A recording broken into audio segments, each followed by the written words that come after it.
Hello students, कैसे आप सब। उम्मीद करते हैं आप सब बहुत बढ़िया होंगे। तो आयनिक इक्विलिब्रियम का नेक्स्ट लेक्चर हम स्टार्ट करने जा रहे हैं। तो पिछली क्लास में हमने क्या पढ़ा था भैया? लास्ट क्लास में हमने आयनिक स्टार्ट किया था, इलेक्ट्रोलाइट के बारे में पढ़ा कि कौन कौन से ऐसे फैक्टर्स हैं जो कि अल्फा को इफेक्ट कर सकते हैं।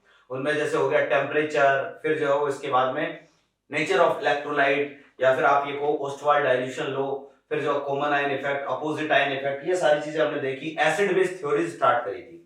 और एसिड बेस थ्योरीज में हमने सबसे पहले देखा भैया आरेनियस एसिड बेस कंसेप्ट। बहुत ही सीधा सा कंसेप्ट है, कुछ इसके लिमिटेशंस थी, हमने काफी ज्यादा डिटेल में इसको पढ़ा है।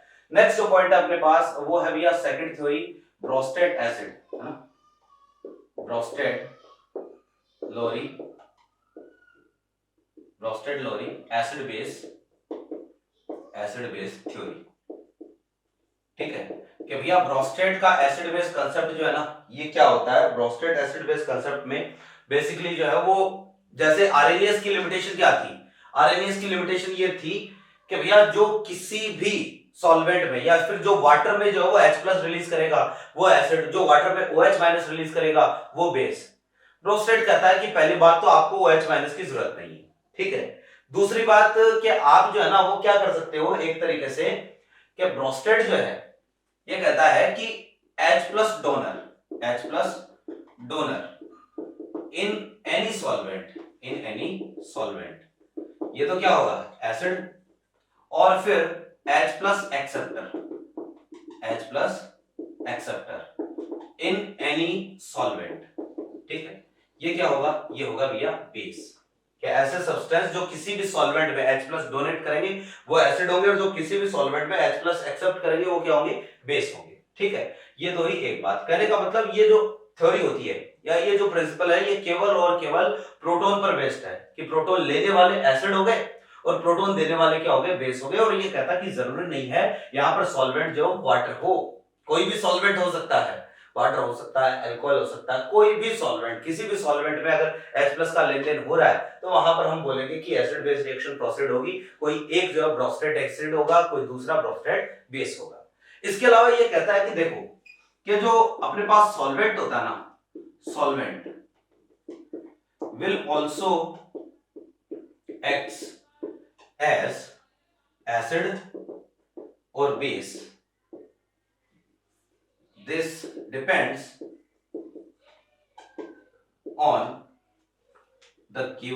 on the nature of given species, ठीक है। कि भाई जो सॉल्वेंट होता है वो खुद भी एसिड और बेस की तरह काम करता है। अब ये चीज डिपेंड करती है जो भी गिवन स्पीसी है उस स्पीसी की नेचर पर डिपेंड करती है कि सॉल्वेंट खुद एसिड होगा या बेस होगा। अब कैसे? तो आप समझो बात को कि जैसे हमारे पास कोई भी रिएक्शन है ना, कि जैसे HCl है, पानी में मिलाया, तो जैसे ही आप इसको पानी में मिलाओगे तो ये कन्वर्ट होगा किसमें? H3O+ और साथ में Cl-। ध्यान से देखो हुआ क्या है कि यहां पर जो HCl ने तो H+ रिलीज किया है, और HCl ने H+ रिलीज किया तो ये तो क्या है? ये एसिड है। और ध्यान से देखना कि जो वाटर है इसने H+ एक्सेप्ट किया है, और वाटर ने अगर H+ एक्सेप्ट किया है तो ये क्या है? ये बेस है, ठीक है। तो एसिड हो गया, ये बेस हो गया, और हमने वाटर को यहां पर सॉल्वेंट के तौर पर काम में लिया था। तो जो सॉल्वेंट है वो खुद भी एसिड और बेस की तरह बिहेव करता है, ये कहना है किसका? ब्रोस्टेड का। और आपको ये ध्यान में रखना कि इससे पहले जो हमने आरएनएस की बात करी थी, आरएनएस तो कहता है कि सॉल्वेंट जो है ना उसका काम केवल और केवल इतना है कि सॉल्वेंट जो भी अपने पास स्पीसी है उसके जो केटाइन और एनाइन है ना इनके बीच के अट्रैक्शन फोर्स को वीक करता है। सॉल्वेंट जो है इनके बीच के अट्रैक्शन फोर्स को वीक कर देगा, और वीक करने की वजह से जो है ये आयोनाइज हो जाएगा। लेकिन ब्रोस्टेड कहता है कि सॉल्वेंट जो इतना काम तो करता ही करता है, इसके अलावा ये खुद भी एसिड या बेस की तरह बिहेव करता है कि अगर गिवन स्पीसी H+ रिलीज कर रही है तो सॉल्वेंट H+ एक्सेप्ट करेगा। और अगर मान लो कंडीशन ऐसी है कि जैसे NH3+H2O, ठीक है, तो NH3+H2O ये हमारे पास कोई रिएक्शन है, यहां पर बना मान लो NH4+ और ये OH-। यहां पर क्योंकि NH3 ने H+ एक्सेप्ट किया है और इसने H+ एक्सेप्ट किया तो ये क्या है? ये अब यहां पर बेस की तरह काम कर रहा है, और ये यहां पर किसकी तरह काम कर रहा है? एसिड, क्योंकि ये H+ रिलीज कर रहा है। ये सॉल्वेंट तो ही है, साथ में यहां पर ये जो है वो एसिड की तरह भी बिहेव कर रहा है। तो मैंने कहा सॉल्वेंट एसिड भी हो सकता है, सॉल्वेंट बेस भी हो सकता है। ये चीज डिपेंड करती है किस पर, कि यार साथ वाला कैसा है, साथ में कौन है। कोई भी एसिड हो सकता है, कोई भी बेस हो सकता है, डिपेंड करता है साथ में कौन है। ठीक है, तो ये हुई हमारे पास एक बात किसके अकॉर्डिंग, प्रोस्टेट के अकॉर्डिंग। फिर अगला पॉइंट आपको ये ध्यान में रखना है कि एनी स्पीसी, या फिर मैं ये कहूं कि the reaction between given स्पीसी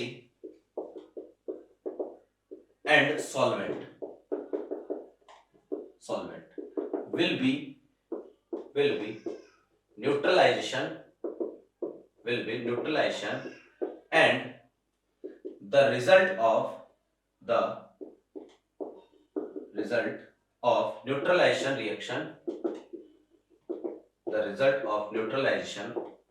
reaction ठीक है, and the result of neutralization reaction will be conjugated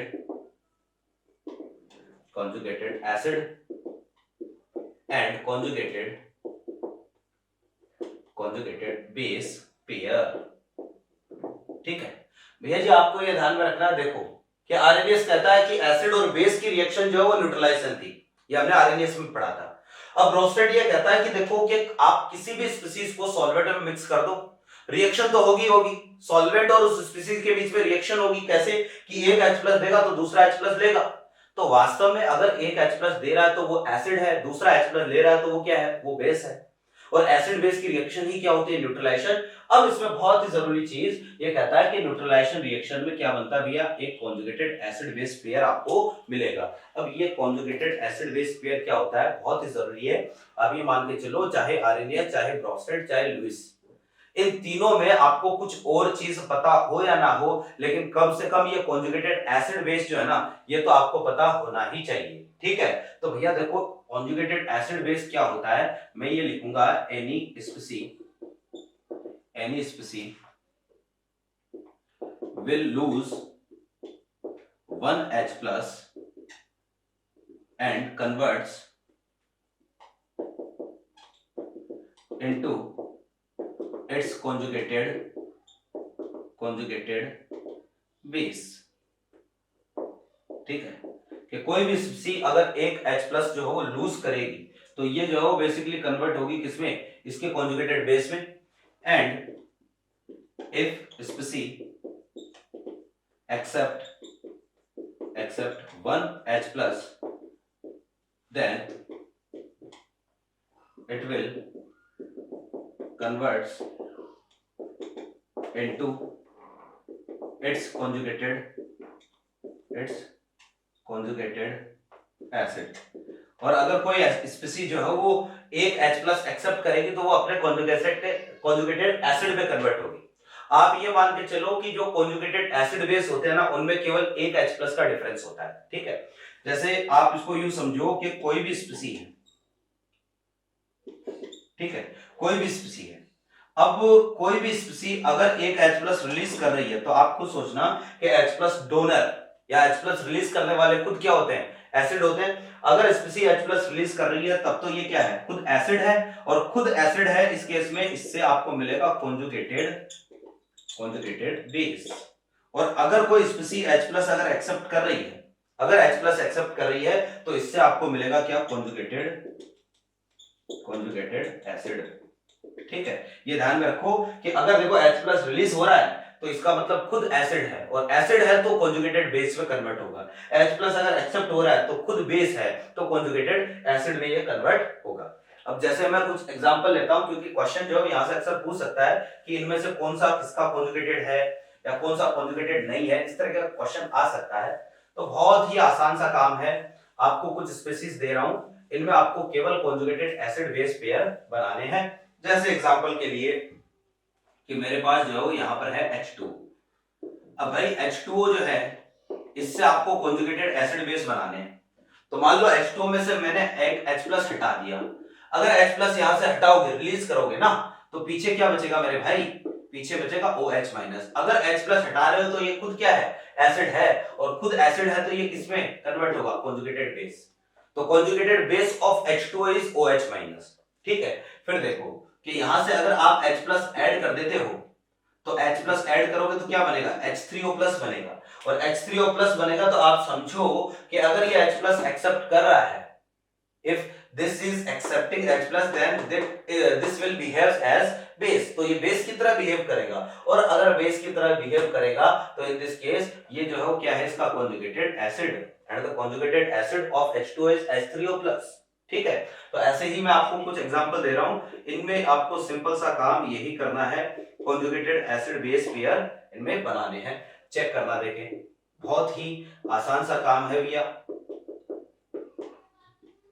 ठीक है, आपको इन सब में कॉन्जुगेटेड एसिड बेस पेयर बनाने हैं, चेक करो देखें कैसे बनाएंगे, इसको तो मैं मिटा रहा हूं।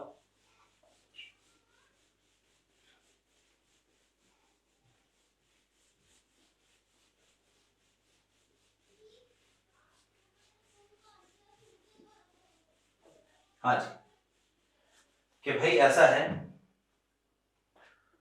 एक मैंने आपको जैसे ये दे दिया CH3COOH, एक जैसे हमारे पास ये है HF, एक जैसे मैंने आपको ये दे दिया कि MnH2O4OH, ठीक है, और यहां पर जो है वो +3, ठीक है, ये हमारे पास कुछ स्पीसीज है, ठीक है, Mn हो गया x - 1 = +3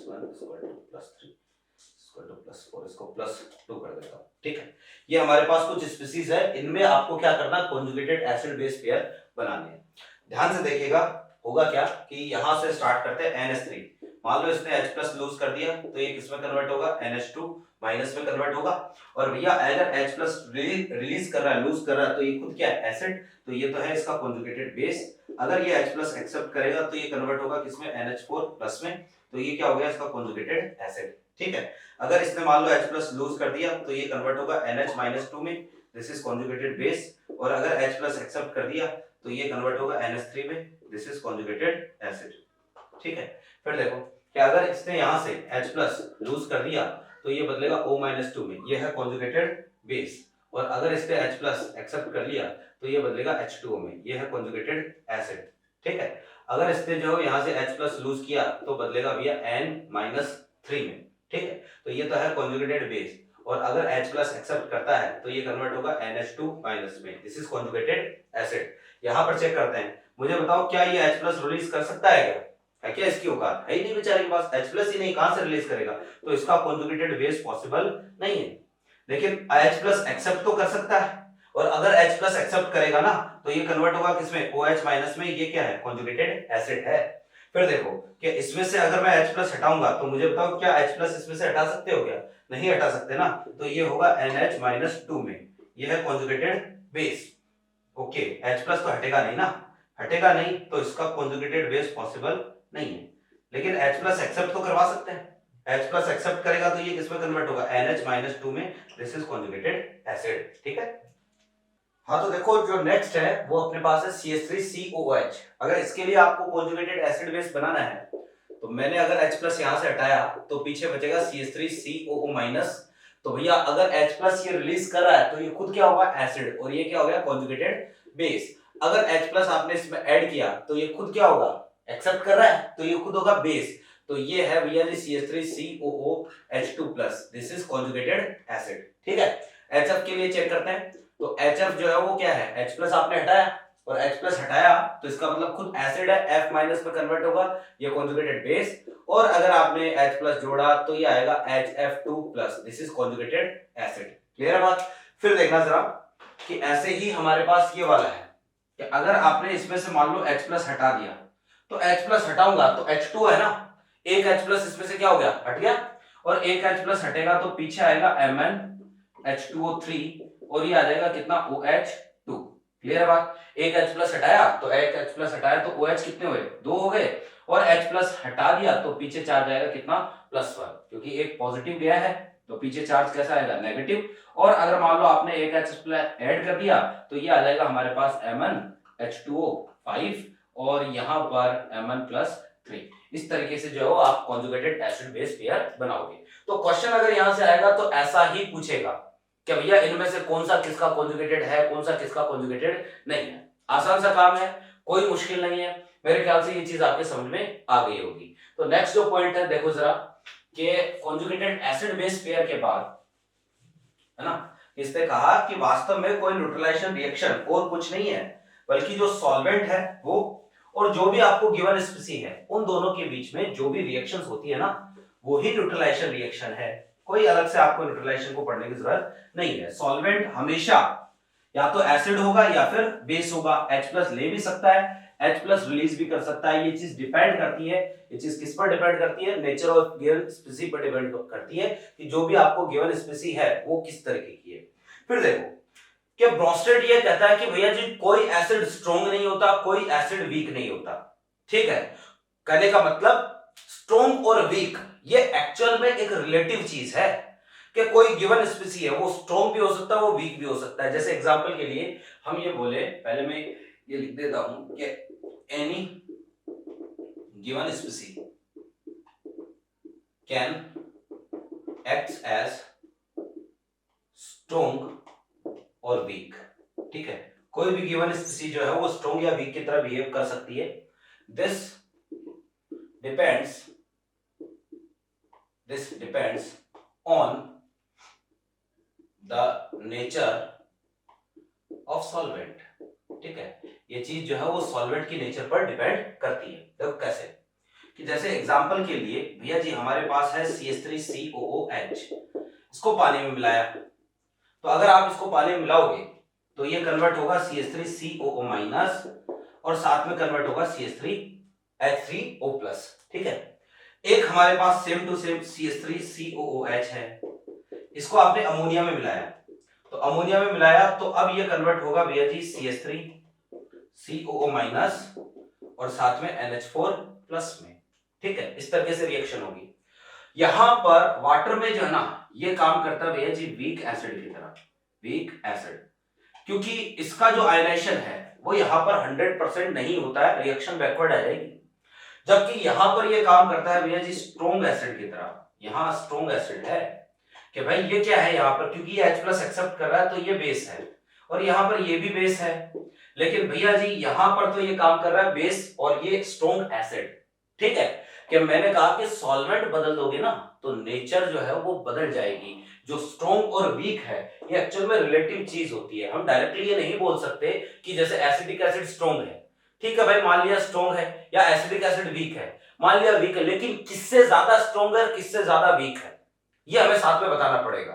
क्योंकि भैया ब्रोंस्टेड का एसिड बेस कंसेप्ट तभी लगता है जब दो चीजों के बीच में रिएक्शन हो रही हो। अगर दो चीजों के बीच में रिएक्शन नहीं है तो वहां पर हम ये चीज नहीं बता पाएंगे कि कौन सा एसिड है कौन सा बेस है। ठीक है, फिर देखो ब्रोंस्टेड ये कहता है कि the conjugated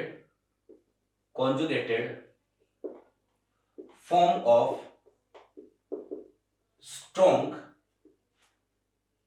strong species will be weak and conjugated form of weak species will be strong। ठीक है, कि भाई आपको यह ध्यान में रखना है कि जो स्ट्रॉन्ग स्पीसी होती है, स्ट्रॉन्ग का कॉन्जुगेटेड होता है वीक और वीक का कॉन्जुगेटेड होता है स्ट्रॉन्ग। ठीक है, एक छोटे से एग्जांपल समझते हैं। तो जैसे आप ये मानो कि हमारे पास एक तो है HCl को आपने पानी में मिलाया, HCl भैया जी कन्वर्ट हुआ H3O+ और साथ में Cl-। एक सेकंड केस हमारे पास ये है कि जैसे HF है, HF को आपने पानी में मिलाया, ये कन्वर्ट हुआ भैया जी H3O+ और साथ में F-। ऐसे दो केस है अपने पास। ठीक है, ध्यान से देखना, HCl पानी में काम करता है स्ट्रॉन्ग एसिड की तरह। ठीक है, HCl पानी में स्ट्रॉन्ग एसिड की तरह बिहेव करता है, तो यहां पर ये है भैया जी स्ट्रॉन्ग एसिड। ठीक, और अगर ये स्ट्रॉन्ग एसिड है तो आप ध्यान से देखो HCl जो है ना ये कन्वर्ट हो गया Cl- में, ये इसका क्या है conjugated base. This is conjugated base. ठीक, और ये जो कॉन्जुगेटेड बेस है ये अगर स्ट्रॉन्ग है तो ये कैसा है वीक। ठीक है, फिर इसके बाद देखो जरा HF पानी में काम करता है भैया जी एक तरीके से वीक एसिड की तरह, तो यहां पर ये है वीक एसिड, और अगर ये वीक एसिड है इसके कंपैरिजन में, ठीक है, तो अगर ये वीक एसिड है तो इसका जो कॉन्जुगेटेड फॉर्म है this is conjugated base. Conjugated base, तो ये कॉन्जुगेटेड बेस होगा कैसा, स्ट्रॉन्ग।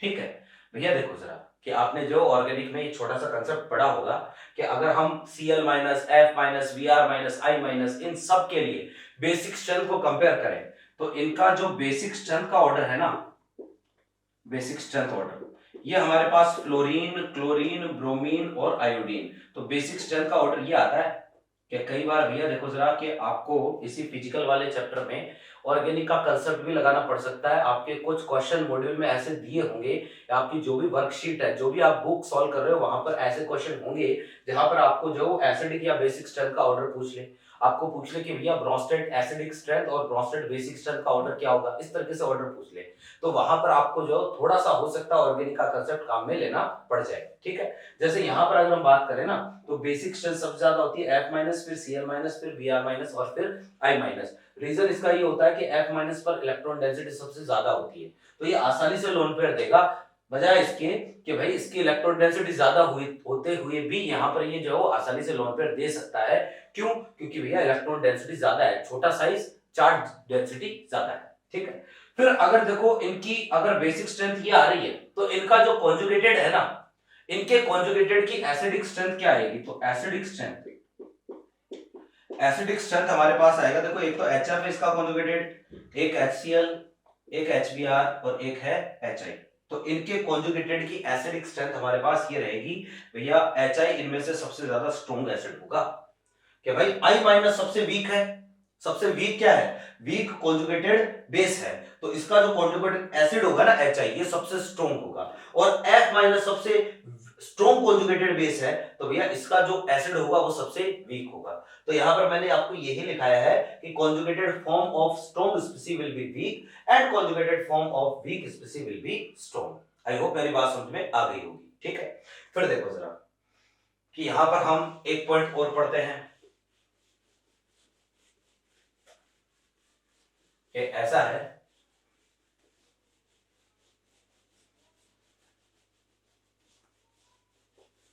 कि भैया जी कंडीशन ऐसी है हमारे पास कि आपको मैंने ये बोला कि एक कोई रिएक्शन है, जैसे मान लो रिएक्शन इज HCl, ये वाटर की रिएक्शन लेते हैं, इस कन्वर्टिंग इनटू H3O प्लस और साथ में Cl माइनस। ठीक है, इस रिएक्शन में ध्यान से देखो आप, ये जो HCl है ना, HCl यहां पर किसकी तरह काम कर रहा है, एसिड की तरह, क्योंकि ये H प्लस रिलीज कर रहा है, और याद करो H प्लस रिलीज करने वाले सारे एसिड होते हैं। मुझे बताओ जो H प्लस वाटर में रिलीज करेगा वो कौन सा एसिड होगा, वो आरएनएस एसिड होगा। तो यहां पर आप ध्यान से देखो HCl जो है वो अपना H प्लस वाटर में रिलीज कर रहा है, इसलिए यहां पर ये आरएनएस एसिड है, आरएनएस एसिड है। और यहीं पर ब्रोंस्टेड कहता है कि भैया जरूरी नहीं है सॉल्वेंट वाटर हो, सॉल्वेंट कोई भी हो सकता है, वाटर हो सकता है, वाटर के अलावा भी कोई सॉल्वेंट हो सकता है, अगर वाटर होगा तो भी चलेगा, है ना। तो यहां पर ये आरएनएस एसिड तो है ही है, साथ में ये ब्रोंस्टेड एसिड भी है, ये आरएनएस एसिड भी है, ये ब्रोंस्टेड एसिड भी है, दोनों की तरह बिहेव कर रहा है।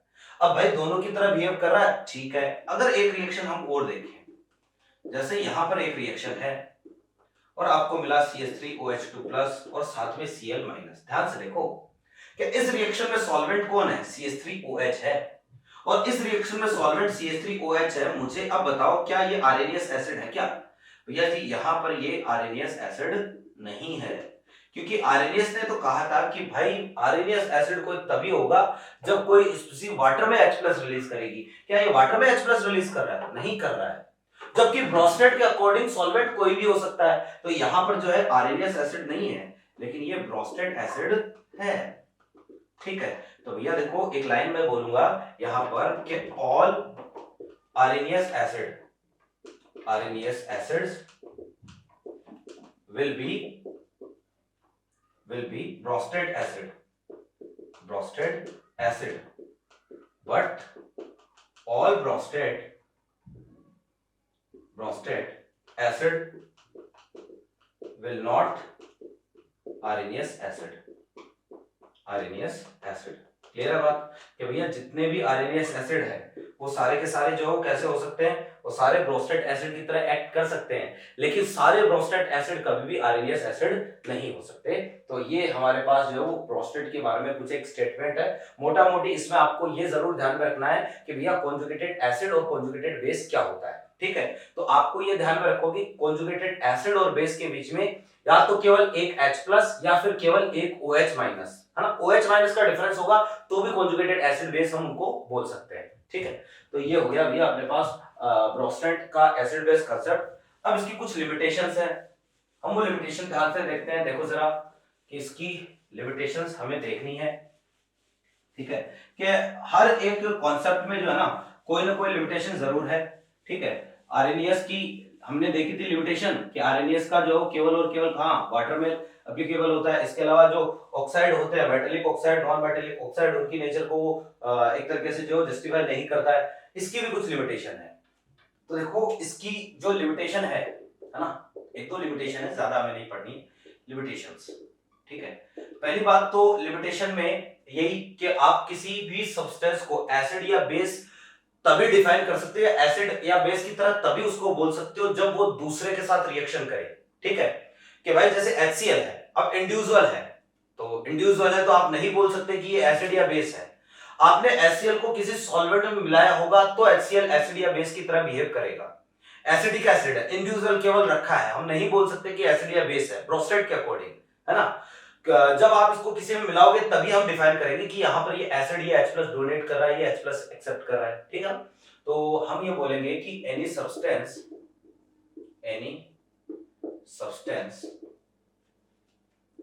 इज कॉल्ड एज एसिड और बेस व्हेन it reacts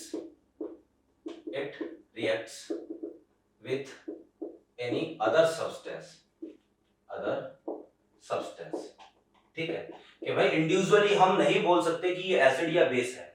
दूसरी कुछ रिएक्शंस ऐसी होती है जिनमें भैया कोई प्रोटॉन का लेन देन नहीं होता, ना तो वहां H+ दिया जाएगा ना वहां H+ लिया जाएगा, लेकिन फिर भी जो है वो एसिड या बेस, वहां पर एसिडिक या बेसिक बिहेवियर होता है। जैसे हमारे पास रिएक्शन है SO2 + SO2 is converting into SO+2 और साथ में आपको दे दिया SO3-2, ठीक है। अब यहाँ पर ना तो कोई प्रोटॉन का किसी ने प्रोटॉन लूज किया है, ना ही किसी ने प्रोटॉन एक्सेप्ट किया, लेकिन फिर भी यहाँ पर जो है एक रिएक्शन हो रही है। जैसे आपको दे दिया भैया जी CH3Cl और साथ में AlCl3, रिएक्शन हुई, बना CH3+ और साथ में बना AlCl4-।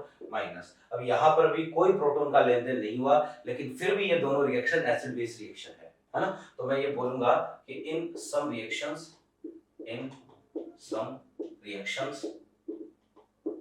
there will be no exchange of proton, ठीक है। तो कुछ रिएक्शन ऐसी होती है जिनमें कोई प्रोटॉन का एक्सचेंज नहीं होता, लेकिन फिर भी वहां पर एसिडिक या बेसिक बिहेवियर देखने को मिलता है। क्लियर है बात। तो ये एक दो इसकी लिमिटेशन है। फिर देखना जरा कि एक बहुत ही इंपॉर्टेंट चीज हमें यहां पर पढ़नी है और वो है भैया टाइप ऑफ सॉल्वेंट, ठीक है। टाइप ऑफ सॉल्वेंट, देखो जी टाइप ऑफ सॉल्वेंट, ठीक है। क्या सॉल्वेंट जो है ना ये दो तरीके का होता है। एक तो होता है जिसको हम बोलते हैं लेवलिंग सॉल्वेंट, ठीक है, लेवलिंग सॉल्वेंट, ठीक है। और दूसरा होता है हमारे पास डिफरेंशिएटिंग सॉल्वेंट, ठीक है। लेवलिंग सॉल्वेंट का मतलब लेवल का मतलब क्या होता है, एक ही लेवल में, जैसे बोलते हैं ना सारे एक ही लेवल में है। डिफरेंशिएटिंग सॉल्वेंट यानी सारे अलग अलग हैं। आपको अगर लेवलिंग सॉल्वेंट या डिफरेंशिएटिंग सॉल्वेंट समझना है ना, तो आप पहले जो एक ऑर्डर में लिख रहा हूं वो ध्यान में रखना है। देखो मैंने आपको कहा था इनिशियली कि हमारे पास आयनिक इक्विलिब्रियम में आपको केवल 6 एसिड ऐसे हैं जिनको स्ट्रॉन्ग मानना है, और 6 एसिड है भैया। एक तो है HClO4, ठीक है, एक हमारे पास हो गया कौन सा H2SO4, ठीक है, एक हो गया HNO3, ठीक है, और फिर इसके अलावा HCl, HBr और एक हो गया HI, ठीक है। ये 6 एसिड ऐसे हैं जो स्ट्रॉन्ग है। इसके बाद में ये सारे के सारे स्ट्रॉन्ग, ठीक। इसके बाद में हमारे पास आएगा भैया जी H3O+, ठीक है। अभी देखो मैं पूरा सीक्वेंस लिख दूंगा, है ना। ये सारे के सारे जो है वो H3O+ से स्ट्रॉन्ग है। आप ये मानो कि अगर हम नीचे से ऊपर की तरफ बढ़ेंगे, नीचे से ऊपर की तरफ, तो एसिडिक स्ट्रेंथ जो है ना, एसिडिक स्ट्रेंथ, ठीक है, ये इंक्रीज होगी। नीचे से ऊपर जाओगे तो एसिडिक स्ट्रेंथ बढ़ेगी, तो H3O प्लस है। इसके बाद में आपके जितने भी है ये सारे आते हैं, जैसे हमारे पास हो गया भैया H2 हो गया, है ना, इसके अलावा जैसे RCOOH हो गया, इसके अलावा जो है PHOH फिनोल हो गया, या ROH अल्कोहल हो गया, C2H2 हो गया आपका, ठीक है। इसके अलावा जो है वो हमारे पास और भी जो भी आपके दिमाग में आ रहा है, वाटर हो गया, अल्कोहल हो गया, RNH2 टाइप जो है वो, जो भी कोई अमोनिया हो गया, ठीक है, या HCN है, H3PO4 है, ठीक है, H2CO3 है, ये सारे के सारे जितने भी हैं, ठीक।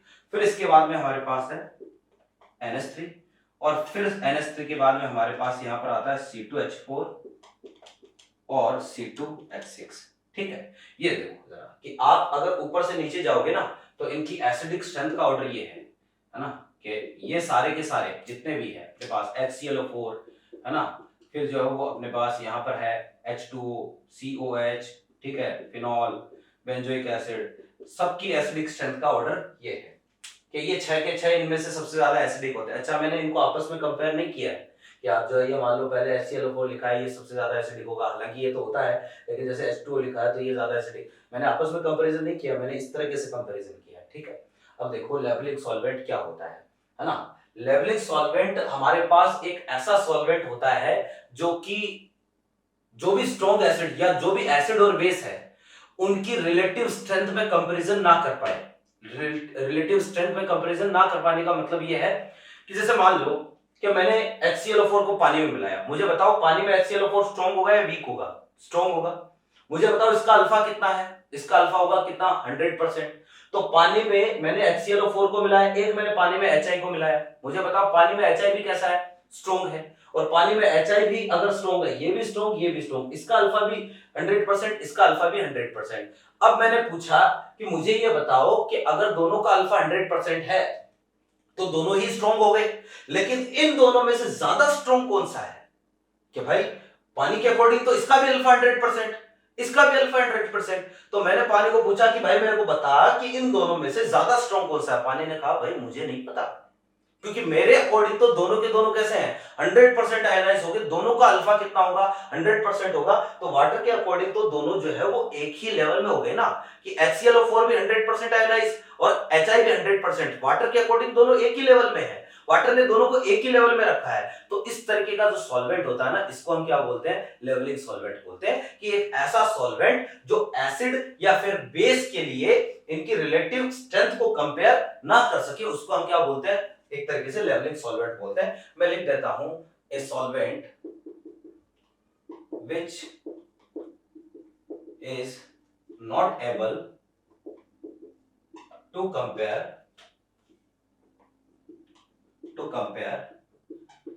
एसिडिक और basic strength of given species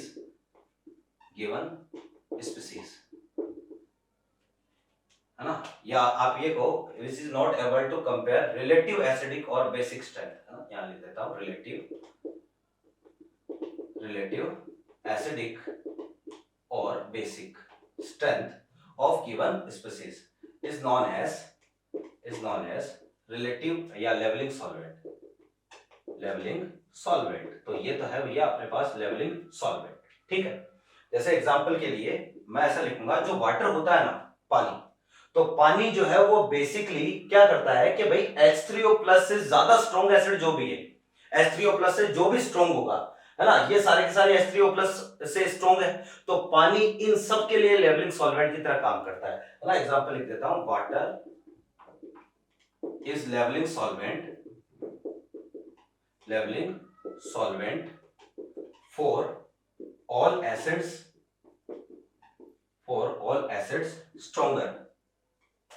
stronger than H3O+, ठीक है। क्या वाटर में, इन वाटर में ये बोलूंगा, इन वाटर देखो HClO4 हो गया, H2SO4 हो गया, HNO3 हो गया, HCl हो गया, वाटर में इसका भी अल्फा 100% होगा, इसका भी अल्फा 100% होगा, इसका भी अल्फा 100% होगा, और इसके लिए भी अल्फा की वैल्यू कितनी होगी, 100% होगी। तो अगर पानी से कंपैरिजन करें तो भैया जी पानी के अकॉर्डिंग तो ये सारे के सारे स्ट्रॉन्ग है। अब इनमें से कौन सा आपस में रिलेटिवली कौन सा स्ट्रॉन्ग है कौन सा वीक है, इसके बारे में पानी को पता नहीं है कि HClO4 भी पानी में कैसा स्ट्रॉन्ग, ये भी उतना ही स्ट्रॉन्ग है, दोनों का अल्फा 100%। तो ये है लेवलिंग सॉल्वेंट। ठीक ऐसे ही आपको ये भी ध्यान में रखना है कि भाई जो NH3 है ना, NH3 is levelling solvent, levelling solvent, ठीक है।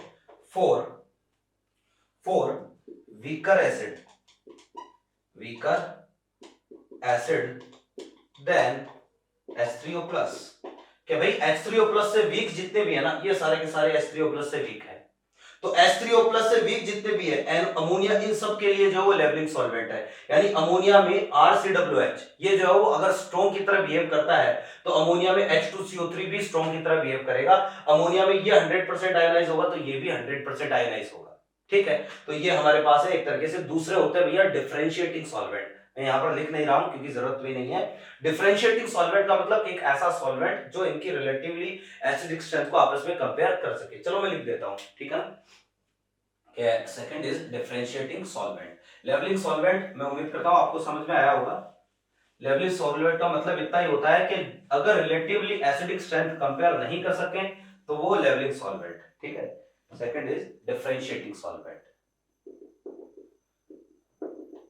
डिफरेंशिएटिंग सॉल्वेंट, ठीक है। भैया जी देखो जरा कि डिफरेंशिएटिंग सॉल्वेंट जो है ना ये क्या होता है, तो बेसिकली डिफरेंशिएटिंग सॉल्वेंट में हम ये बोलेंगे कि एक ऐसा सॉल्वेंट जो कि रिलेटिव एसिडिक स्ट्रेंथ को कंपेयर कर पाए, है ना, कि a solvent which is able to compare relative acidic strength of given species, या गिवन जरूरी नहीं है एसिडिक और बेसिक लिख देना, है ना, basic strength of given species, ठीक है। तो जो भी गिवन स्पीसीज है उनके लिए अगर हम जो है रिलेटिवली एसिडिक स्ट्रेंथ कंपेयर कर पा रहे हैं तो वहां पर वो कैसा हो जाएगा, एक तरीके से लेवलिंग सॉल्वेंट, डिफरेंशिएटिंग सॉल्वेंट हो जाएगा। जैसे एग्जांपल के लिए हम ये बोलेंगे कि वाटर जो है ना ये डिफरेंशिएटिंग सॉल्वेंट होगा, किसके लिए, जितने भी वीकर एसिड होंगे इन सब के लिए जो है वाटर डिफरेंशिएटिंग सॉल्वेंट होगा, है ना। एग्जांपल के लिए water is differentiating solvent for weaker acids than H3O+, ठीक है। तो भैया वाटर जो है ना इन सब के लिए जो एक तरीके से किसकी तरह काम करता है, डिफरेंशिएटिंग सॉल्वेंट की तरह। क्यों, जैसे एग्जांपल के लिए हमारे पास CH3COOH है, इसको पानी मिलाया, ये आयनाइज होगा कैसे, CH3COO- और साथ में H3O+ में, ऐसे ही आयनाइज होगा। तो यहां पर इसका अल्फा जो है मान लो कुछ अल्फा 1 है और इसके अलावा किसी और को, जैसे मान लो ROH, इसको आपने पानी में मिलाया, तो इसको पानी में मिलाओगे तो आप देखोगे रेस्पेक्टिवली इन दोनों का अल्फा जो है वो अलग अलग होगा। इसका जो कितना होगा, अल्फा 2 होगा। तो दोनों का अल्फा अगर अलग अलग है तो मान लो अगर ये जो है वो मान लो 40% आयनाइज होता है, ये 10% आयनाइज होता है, तो अल्फा को कंपेयर करके हम यहाँ पर बता सकते हैं कि ये वाला स्ट्रॉन्ग है, ये वाला कैसा है, वीक है, ठीक है। तो इस तरीके से जो है वो हम बताएंगे, एक तो लेवलिंग सॉल्वेंट जिनमें हमें रिलेटिव एसिडिक और बेसिक स्ट्रेंथ का पता नहीं चले, दूसरे डिफरेंशिएटिंग सॉल्वेंट जहां पर जो है वो हम डिफरेंशिएट कर पाए कि कौन सा ज्यादा एसिडिक है और कौन सा कम एसिडिक है। आई होप मेरी बात समझ में आ गई होगी। तो ये है भैया अपने पास टाइप्स ऑफ सॉल्वेंट। एक छोटा सा पॉइंट यहाँ पर और पढ़ेंगे जो कि एनसीईआरटी का ही है इसलिए जरूरी है, देखिएगा।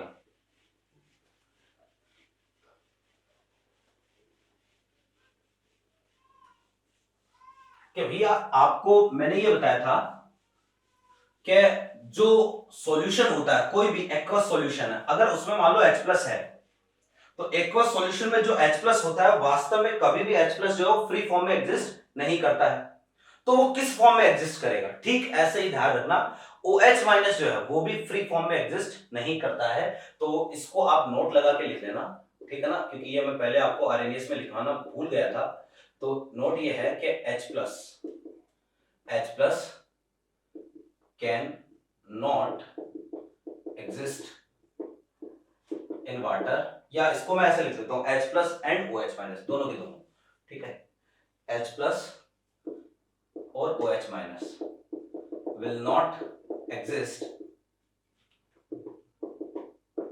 in water in free form, ठीक है। ये दोनों के दोनों जो है ना वो वाटर में कभी भी फ्री फॉर्म में एग्जिस्ट नहीं करेंगे। अब किस फॉर्म में एग्जिस्ट करेंगे तो समझना जरा कि भैया यहाँ पर तो है H प्लस, यहाँ पर है हमारे पास OH माइनस। तो H प्लस जो होता है ना, आपको पता है कि H प्लस जैसे ही जो है वो पानी मिलेगा इसको तो तुरंत वाटर से लोन पेयर क्या कर लेगा, एक्सेप्ट कर लेगा और किस में कन्वर्ट हो जाएगा, H3O प्लस में कन्वर्ट हो जाएगा। तो H प्लस वास्तव में जो है ना इस फॉर्म में एग्जिस्ट करता है। H प्लस हमेशा H2O, ठीक है, और N और साथ में H प्लस इस फॉर्म में, या फिर आप ये कहो कि प्लस H प्लस इस फॉर्म में जो है वो H प्लस हमेशा एग्जिस्ट करेगा। N की वैल्यू जो 1 2 3 4 कुछ भी हो सकती है, ठीक है ना, N इक्वल टू 1 2 3 4 कुछ भी हो सकता है। ठीक ऐसे ही OH माइनस जो है ना ये इस फॉर्म में एग्जिस्ट करता है H2N और साथ में OH माइनस, वही N की वैल्यू 1 2 3 4 कुछ भी हो सकती है। जैसे मान लो N की वैल्यू यहाँ पर 1 रखो तो H2O प्लस H प्लस हो गया ना, तो H2O प्लस H प्लस बोले तो क्या H3O प्लस, है ना। यहाँ पर जो N इक्वल टू कितना है 1, N इक्वल टू 2 रखता हूं तो H2O2 प्लस H प्लस, तो ये आएगा H3O2 प्लस, या H2O2 हो गया था ना, तो H2O2 H4O2 सॉरी, है ना, तो ये होगा H5O2 और साथ में क्या H प्लस। तो यहाँ पर है N की वैल्यू कितनी 2, N की वैल्यू 3 रखता हूं तो ये आ जाएगा H7O3 प्लस, यहाँ आ गई N की वैल्यू 3। तो भैया ये सारी की सारी स्पीसीज जो है ना वाटर में एग्जिस्ट करती है। H प्लस इसके फॉर्म में हो सकता है, इसके फॉर्म में हो सकता है, इसके फॉर्म में भी हो सकता है। कई बार क्वेश्चन आता है इनमें से कौन सी स्पीसी एग्जिस्ट करती है और कौन सी नहीं करती है, तो आपको ऐसे चेक करना है। क्या करोगे आप, ये मान लो कि H3O+ जो है ना इसमें आप एक एक वाटर मॉलिक्यूल ऐड करते जाओ। जैसे एक वाटर मॉलिक्यूल और ऐड किया तो ये बन गया H5O2+, एक और ऐड कर दिया तो H7O3+। तो जितने वाटर मॉलिक्यूल इसमें ऐड करोगे जो भी स्पीसी बनेगी वो एग्जिस्ट करेगी और इसके अलावा कोई स्पीसी एग्जिस्ट नहीं करेगी। यहां चेक करते हैं, तो जैसे मान लो यहां पर जो है ना हम n इक्वल टू 1 रखते हैं, तो n इक्वल टू 1 रखूंगा तो ये H2 आया, H2O में एक OH ऐड कर दो तो H2O में एक OH ऐड करोगे तो ये बनेगा H3O2-। तो जो हमारे पास OH हाइड्रोक्साइड आयन होता है वो या तो H3O2- के फॉर्म में रहता है। n की वैल्यू 2 रख दो तो यहां पर बनेगा H4O2, तो ये हमारे पास क्या आएगा H4 और यहां से 5 H5O3 और ये क्या आ गया माइनस आ गया। n की वैल्यू 3 रख दो तो ये बनेगा भैया H7, है ना, O4-, ये आ जाएगा। तो ये ऐसे जो है वो लगातार आगे से आगे चलता जाएगा। तो OH- तो इन सब के फॉर्म में एग्जिस्ट करता है और जो H3O+ या H+ है वो इन सब के फॉर्म में एग्जिस्ट करता है। बात समझ में आ गई? ठीक है, तो ये है अपने पास भैया जी ब्रोंस्टेड का एसिड बेस कॉन्सेप्ट। बहुत ही सीधा सा काम है, आपको मेन चीज फोकस करनी है कॉन्जुगेटेड एसिड बेस पर। ये मैंने पहले आपको बता दिया है। थोड़ा सा आगे बढ़ते हैं, देखो जरा लास्ट हमारे पास है लुईस एसिड बेस कॉन्सेप्ट। बहुत ही आसान सा काम है, आपने पहले भी कभी ना कभी लुईस एसिड बेस कॉन्सेप्ट पढ़ा होगा, है ना। नहीं पढ़ा तो मैं अभी आपको बता देता हूं। देखो लुईस एसिड बेस कॉन्सेप्ट क्या होता है, ठीक है। तो हेडिंग है अपने पास लुईस एसिड बेस थ्योरी, ठीक है। भैया देखो लुईस क्या कहता है, लुईस ये कहता है कि भैया कोई भी ऐसी रिएक्शन या कोई भी ऐसी स्पीसी जो लोन पेयर एक्सेप्ट कर सकती है ना, जो भी लोन पेयर ले सकता है, एक्सेप्ट कर सकता है, वो तो होगा लुईस एसिड। और जो लोन पेयर डोनेट कर सकता है वो क्या होगा, लुईस बेस। मैं पहले जो है उसको लिख देता हूं, दो कॉलम बनाने हैं, एक तरफ लिखो लुईस एसिड, एक तरफ लिखो लुईस बेस, ठीक है। तो भैया अपने पास कंडीशन ऐसी है कि जो लुईस एसिड होते हैं ना ये सारे के सारे लोन पेयर एक्सेप्टर होते हैं। यहां पर मैं बोलूंगा lone pair acceptor species will be Lewis acid, ठीक है। जो भी कोई लोन पेयर एक्सेप्ट करेगा वो क्या होगा, लुईस एसिड होगा, है ना। और जो भी लोन पेयर डोनेट करेगा, यहां पर मैं लिखूंगा lone pair donor species are या species will be Lewis base. तो lone pair donor Lewis base होंगे, लोन पेयर एक्सेप्टर कैसे होंगे, लुईस एसिड होंगे। क्लियर है बात? ठीक है। अब हमें यह समझना है कि आखिर कौन लुईस एसिड हो सकता है और कौन लुईस बेस हो सकता है। क्या ठीक है सर, मान लिया कि लोन पेयर एक्सेप्टर जो लुईस एसिड है, lone pair donor Lewis base है, लेकिन कौन सा लुईस एसिड होगा, कौन लोन पेयर एक्सेप्टर होगा, कौन डोनर होगा? तो भैया देखो, लुईस एसिड होने की शर्त यह है कि जो भी कंपाउंड है, अब वो इलेक्ट्रॉन अगर एक्सेप्ट कर रहा है तो उसके पास इलेक्ट्रॉन रखने के लिए जगह होनी चाहिए। तो इसकी कंडीशन यह है कि या तो उसका ऑक्टेट इनकम्प्लीट हो, या उस पर पॉजिटिव चार्ज हो, या फिर जो उसके पास वैकेंट ऑर्बिटल हो। ठीक है ना? तो मैं ये लिखूंगा स्पीसीज विथ इनकम्प्लीट ऑक्टेट और पॉजिटिव चार्ज, ठीक है, या फिर और with vacant orbital, with vacant orbitals में एक्ट एज लुईस एसिड। ठीक है भैया, ऐसी जितनी भी स्पीसीज है, ठीक है, जिनमें हम ये बोलेंगे कि जिनका ऑक्टेट इनकम्प्लीट हो या पॉजिटिव चार्ज हो या फिर जो है उनके पास वैकेंट ऑर्बिटल हो, वो लुईस एसिड की तरह बिहेव कर सकता है। मैंने लिखा है मे बिहेव, जरूरी नहीं है कि पॉजिटिव चार्ज होगा तो हमेशा लुईस एसिड ही होगा। ठीक है, अभी एग्जांपल समझेंगे। जैसे आप ये समझो कि हमारे पास जैसे AlCl3 हो गया, वह जो ऑक्टेट क्या है, इनकम्प्लीट है, ऑक्टेट इनकम्प्लीट है, क्या हो सकता है, ये लुईस एसिड हो सकता है। जैसे हमारे पास ZnCl2 हो गया, जैसे हमारे पास FeCl3 FeCl2 हो गया, ठीक है, जैसे हमारे पास जो BH3 है, या फिर इसका डाइमर B2H6, ध्यान रखना BH3 और B2H6 दोनों के दोनों लुईस एसिड होते हैं। या फिर इसके अलावा आप देखो BF3 हमारे पास है ना? इन सब में आप देखना कि इनका ऑक्टेट क्या है, इनकम्प्लीट है, और जिसकी वजह से ये सारे क्या है, लुईस एसिड है। ठीक है, फिर इसके अलावा आप देखो कि कई बार पॉजिटिवली चार्ज जैसे CH3+ है, जैसे आपको दे दिया H+, जैसे SO+, है ना, ये सारे के सारे पॉजिटिवली चार्ज है, इसलिए ये सारे के सारे क्या है, लुईस एसिड है। फिर जैसे देखो आप PCl3, ठीक है, जैसे हमारे पास SO2, ठीक है, ये जो है, या फिर जो आप कहो कि PCl5, ये सारे के सारे इनके पास वैकेंट ऑर्बिटल होते हैं, इसलिए ये क्या है, फास्फोरस के पास वैकेंट ऑर्बिटल होते हैं। तो ये सारे के सारे क्या है, लुईस एसिड है। फिर भैया देखो, इसी लुईस एसिड में आपको एक चीज और ध्यान में रखनी है कि भाई जी NH4+ एंड H3O+, ठीक है, आर नॉट लुईस एसिड। ठीक है भैया जी, NH3 NH4+ और H3O+, ये दोनों के दोनों पॉजिटिव चार्ज है इन पर, लेकिन पॉजिटिव चार्ज होते हुए भी ये लुईस एसिड नहीं है। अब भाई लुईस एसिड नहीं है, क्यों? क्योंकि भाई इनके पास देखो पॉजिटिव चार्ज है, तो हम सोचेंगे यार पॉजिटिव वाला तो इलेक्ट्रॉन लेना चाहेगा, लेकिन इलेक्ट्रॉन लेने के लिए भैया इलेक्ट्रॉन रखने के लिए जगह भी तो होना चाहिए ना। तो इलेक्ट्रॉन रखने के लिए इनके पास कोई वैकेंट ऑर्बिटल ही नहीं है, जगह ही नहीं है, इलेक्ट्रॉन रखने के लिए जगह ही नहीं है, तो कहां रखेंगे? दिल में थोड़ी ना रखेंगे, जैसे तुम मेरे को रखते हो। ठीक है, तो भैया बेसिकली जो है ना, ये दोनों के दोनों लुईस एसिड नहीं है। आप एक चीज ध्यान में रखना, अब जो पुरानी वाली एनसीईआरटी है उसमें ये आंसर में पीछे लिखा हुआ है NH4+ is a Lewis acid, लेकिन नए वाले एनसीईआरटी में इसको जो है शायद अपडेट कर दिया है, तो NH4+ लुईस एसिड नहीं है। ठीक है, ठीक ऐसे ही H3O+ भी लुईस एसिड नहीं है। फिर आपको एक पॉइंट और ध्यान में रखना है कि Na+, K+, Rb+, CS+, ये जो होते हैं ना, फर्स्ट ए के कैटायन है, ये basically first A second A के कैटायन है ना, have very less tendency to accept electron. ठीक है भैया जी, ये जो है ना, इन पर पॉजिटिव चार्ज है, इनका ऑक्टेट भी जो है वो इनकम्प्लीट है, और इनको जो खुद को या यूं कहो इनके पास वैकेंट ऑर्बिटल भी है ना, तो होना चाहिए क्या, लुईस एसिड, इलेक्ट्रॉन एक्सेप्ट करने चाहिए। लेकिन ये सारी स्पीसीज जो है ना, इन सब के बावजूद भी इलेक्ट्रॉन एक्सेप्ट नहीं करती है। क्यों? क्योंकि भैया देखो, आपको पता होना चाहिए ये सारे के सारे एस ब्लॉक के हैं, और एस ब्लॉक में मेटलिक प्रॉपर्टी सबसे ज्यादा होती है। तो मेटल की एक यूनिक प्रॉपर्टी होती है, मेटल इलेक्ट्रॉन लूज करके क्या बनाती है, कैटायन बनाती है। ठीक है, तो इनकी नेचर है कि इलेक्ट्रॉन लूज करने की नेचर है, ना कि इलेक्ट्रॉन एक्सेप्ट करने की नेचर है। तो आप बोल सकते हो कि इनमें लुईस एसिड होने की टेंडेंसी न के बराबर होती है, 0 के बराबर होती है, लगभग नेग्लिजिबल होती है, ये कभी इलेक्ट्रॉन एक्सेप्ट नहीं करते हैं। क्लियर है बात? तो ये तो है भैया जी हमारे पास लुईस एसिड होने की शर्त। फिर चलते हैं लुईस बेस होने की शर्त पे। तो मैंने यहां पर कहा कि भैया देखो ध्यान से कि lone pair donor species will be Lewis base. तो जो भी कोई लुईस बेस है वो लोन पेयर क्या करेगा, डोनेट करेगा।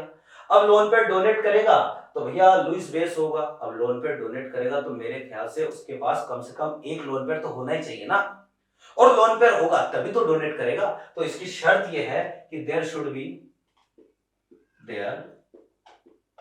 B minimum one lone pair on given species, one lone pair on given species. ठीक है कि भाई कम से कम उसके पास जो एक लोन पेयर तो होना ही चाहिए। ठीक है, इसके साथ ही ठीक है एंड ठीक है there should be no vacant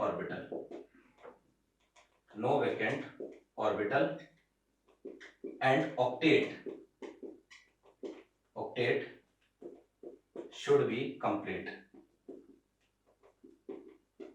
ठीक है, तो भैया ऑक्टेट जो कैसा होना चाहिए, कंप्लीट होना चाहिए, कोई वैकेंट ऑर्बिटल नहीं होना चाहिए और लोन पेयर होना चाहिए। मान लो ऑक्टेट इनकम्प्लीट है ना, ऑक्टेट इनकम्प्लीट है, उसके पास लोन पेयर है, तो भाई खुद की तिजोरी जब खाली है तो दूसरे को कहां से देगा, है ना। तो ये कंडीशन कंप्लीट होनी चाहिए। और फिर आपको ये भी ध्यान में रखना है, दीज स्पीसीज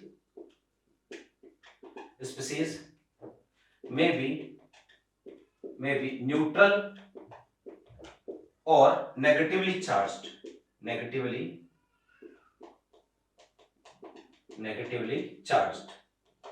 तो ये जो स्पीसीज है ये न्यूट्रल हो सकती है या फिर ये जो है वो नेगेटिवली चार्ज भी हो सकती है। ठीक है, जैसे आप ये मानो एग्जांपल के लिए, जैसे भैया जी H2 है, अब H2 में ऑक्सीजन का ऑक्टेट क्या है, कंप्लीट है, आउटर मोस्ट शेल में इलेक्ट्रॉन कितने हैं, पूरे 8 है। ठीक है, इसके अलावा एक लोन पेयर भी है, कोई वैकेंट ऑर्बिटल भी नहीं है, लुईस बेस हो सकता है आराम से। NH3 ये भी लुईस बेस है, कोई अल्कोहल आ गया ROH लुईस बेस की तरह काम कर सकता है, कोई ईथर है ROR ये भी लुईस बेस हो सकता है, कोई एमाइन है मान लो 1 डिग्री ये भी लुईस बेस हो सकता है, 2 डिग्री एमाइन भी लुईस बेस हो सकता है, ये सारे के सारे क्या है, लुईस बेस है। ठीक ठीक ऐसे ही आप देखो जरा कि हमारे पास जो OH माइनस लुईस बेस हो सकता है, NH3 माइनस भी लुईस बेस है, RO माइनस भी लुईस बेस है, इसके अलावा RNH माइनस ये भी लुईस बेस है, Cl minus, Br minus, I minus ये भी सारे लुईस बेस की तरह बिहेव कर सकते हैं।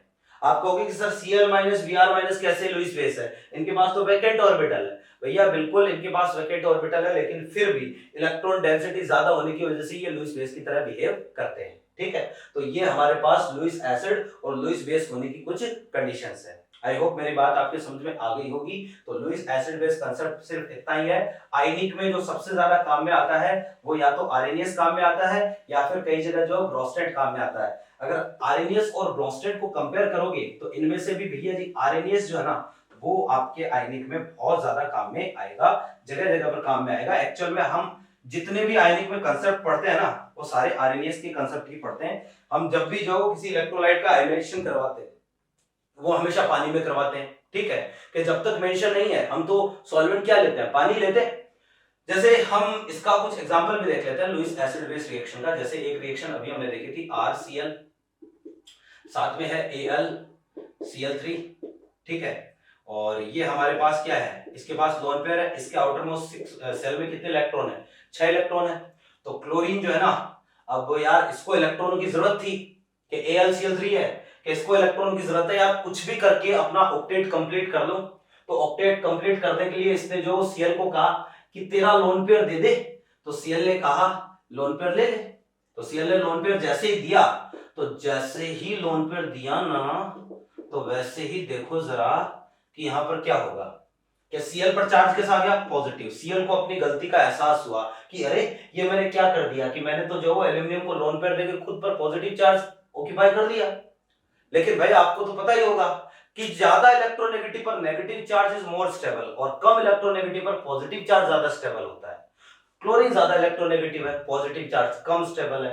क्लोरीन को अपनी गलती का एहसास हुआ कि ये तो मैंने गड़बड़ कर दी, तो क्लोरीन ने जो इधर क्या किया, R के इलेक्ट्रॉन जो खींच लिए और अपनी गलती को ठीक किया, R को जो है पीछे छोड़ दिया, AlCl4 और ये नेगेटिव। ध्यान से देखिएगा कौन एसिड हुआ कौन बेस हुआ।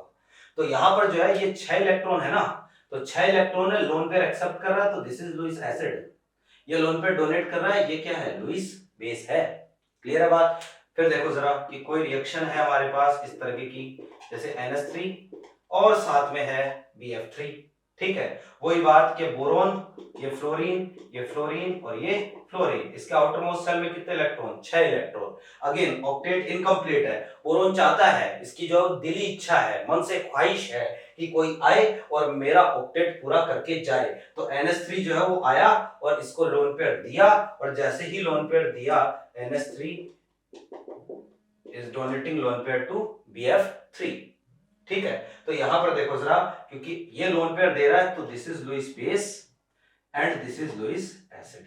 ठीक है, तो भैया ये है लुईस एसिड बेस कंसेप्ट। ठीक है, सारे हमने लुईस एसिड बेस कंसेप्ट जितने भी थे सारे देख लिए। उम्मीद करते हैं ये क्लास आपके जो समझ में आई होगी, किसी प्रकार का कोई डाउट नहीं रहा होगा। फिर भी कोई डाउट रहे तो आप एक बार NCERT पढ़े, वीडियो लेक्चर दोबारा देखिए, वीडियो को रिवाइंड करके देखें। यहां से मिलते हैं हम नेक्स्ट क्लास में। Thank you.